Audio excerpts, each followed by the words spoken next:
What's up guys? So it's my turn to do the WorldyWise video and I'm doing lesson 11. So the first word is attenuate, to make or become thin, to lessen the amount, force, or value of. So anyone who's trying to lose weight is trying to attenuate. Currency during a state of inflation loses value, so it also attenuates. The next word is behemoth, something or someone of enormous size or power.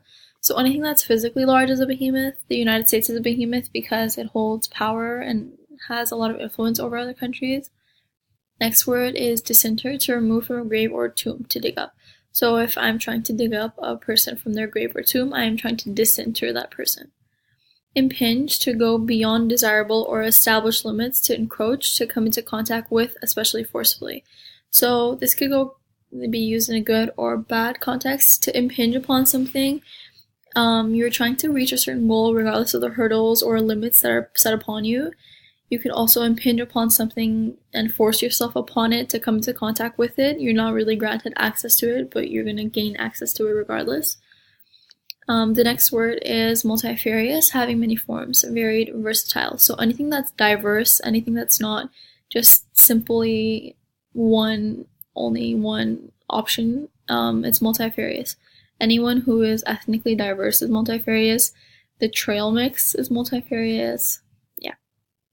An oxymoron is a combination of words that seems to be contradictory. So genuine fake watches, jumbo shrimp, both are oxymorons.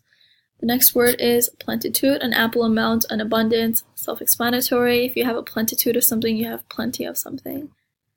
Postulate, to assume as a fact based on the best available evidence. So if you're presented with evidence, you are trying to reach a certain conclusion or assume some kind of fact based on the evidence that's presented to you.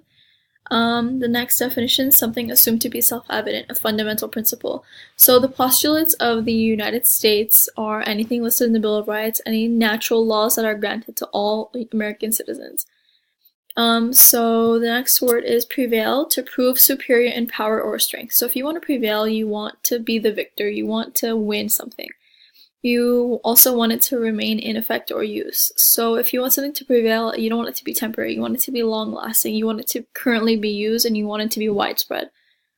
The next word is putrefy, to become rotten or decayed, to giving off a foul odor. So anything left outside food will putrefy.